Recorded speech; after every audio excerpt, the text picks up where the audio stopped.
अस्सलाम वालेकुम गाइस। बहुत सारे लोग ये सवाल करते हैं कि सर हमारी बाइक का जो स्पार्क प्लग है वो निकालने पर उसका जो कलर है वो तो वहाँ पर ब्राउन निकलता है, लेकिन हमारी जो बाइक है वहाँ पर हमें माइलेज फिर भी अच्छी नहीं दे पाती।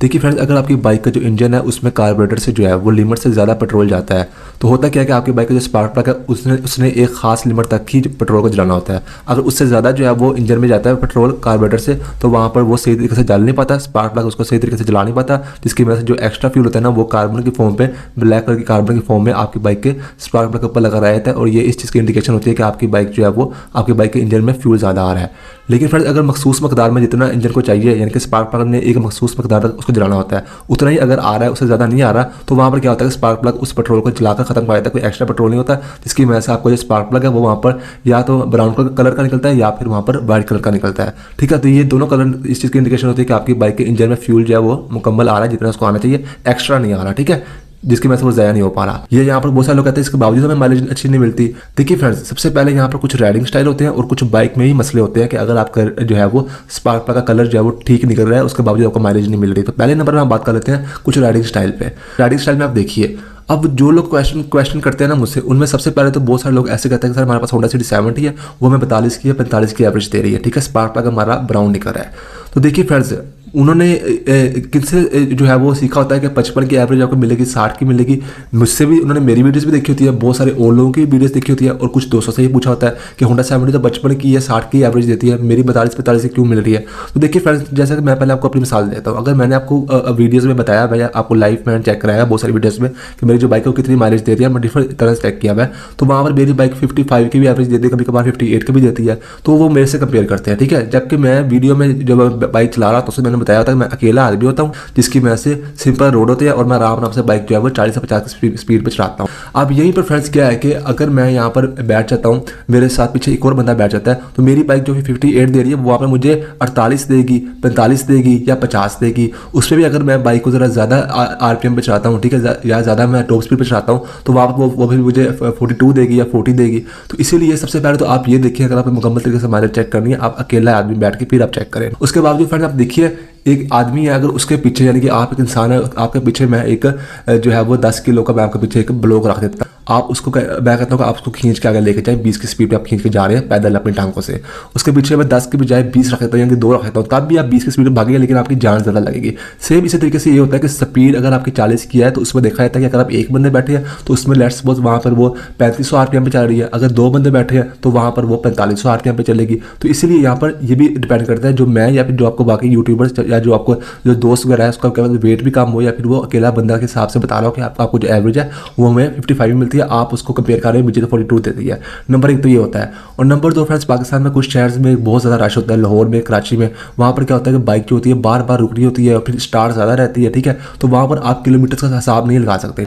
आपने 1 किलोमीटर में एक लंबा रोड है, उस पर आपने जो है 1 किलोमीटर आपने 1.5 से 2 मिनट में आपने तय कर ली। वहीं पर आपने अगर किसी लाहौर या फिर जो आप वहाँ पर कराची जैसे शहर में है तो वहाँ पर आपको कम से कम जो है वो रश वाली जगह पर आपको 7 से 8 मिनट में ला सकते हैं 1 किलोमीटर तय करते हुए।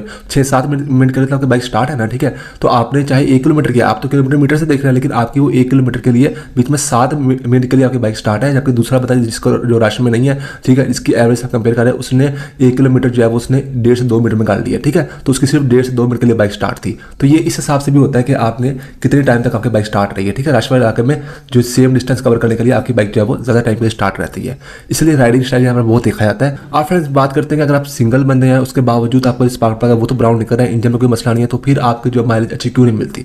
देखिए फ्रेंड्स, यहाँ पर क्या होता है कि आपकी बाइक में नंबर 1 तो जैसे कि आपने अगर सिंगल बंदे हैं लेकिन फिर भी आपकी अगली या आपकी पिछली ब्रेक जो है वो आपकी थोड़ी थोड़ी जाम है, यानी कि आपको थोड़ा टायर जो है वो जाम चल रहे हैं, या आप ब्रेक के ऊपर पाँव रख के आप बाइक चलाते हैं, तो तब क्या होता है, तब भी आपकी बाइक को जो है जैसे कि अगर वो 3500 RPM पर चलनी है 40 की स्पीड पर लेट्स सपोज, तो वहाँ पर अगर आपके अगले पिछले व्हील आपके जाम है तो आपकी उसी स्पीड पर, ठीक है, आपके वहाँ पर 40 की स्पीड पर आपके 4500 RPM पे चलेगी या 4000 RPM पे चलेंगे।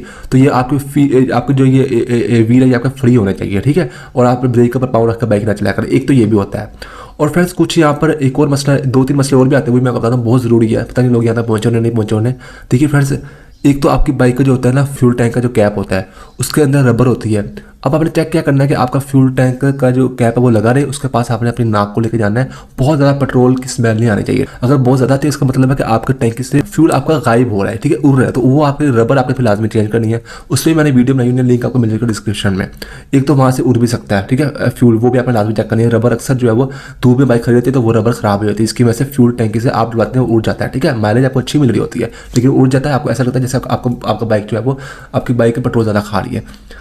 फिर एक और फ्रेंड्स यहाँ पर मसला आता है कि आपकी ये चैम्बर होता है कार्बोरेटर के, इसके बीच में यहाँ पर रबर होती है।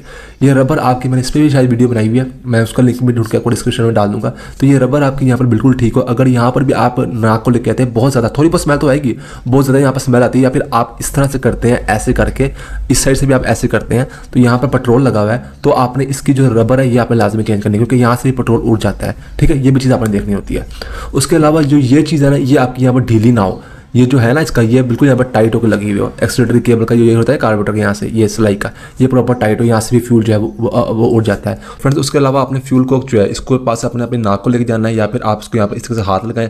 अगर यहाँ पर फ्यूल आपको जो है हल्का हल्का फील होता है, आपको स्मेल आती है, तो फ्यूल को के नीचे कैप होती है, इसको आप 10 नंबर की चाबी से खोलकर इसके नीचे रिंग होता है, वो भी आप चेंज कर सकते हैं। यहाँ से भी स्मेल नहीं आनी चाहिए, यहाँ से भी अगर स्मेल आ रही है तो पेट्रोल जो है वहाँ पर उड़ रहा है, ठीक है। तो यही जो 3 चीज़ें हैं, 3-4 चीज़ें, आपका यहाँ से चैम्बर, आपका फ्यूल टैंक की जो रबर है वो, और चैम्बर की रबर, फ्यूल टैंक की रबर, इसके नीचे रिंग होते हैं वो रबर, और आपने इसको प्रॉपर से टाइट हो। ये अगर आपको यहाँ पर मसला है तो यहाँ से आपका फ्यूल उड़ रहा है। माइलेज तो आपको सही मिली ना, इंजन को तो पता है कि जितना फ्यूल आ रहा है तो मैं जला रहा हूँ, इंजन में तो प्रॉब्लम नहीं है। उड़ तो आपका ऊपर से रहा है, आप डलवा ज़्यादा रहे हैं, आपको जो है वो साथ साथ उड़ता भी जा रहा है, ठीक है।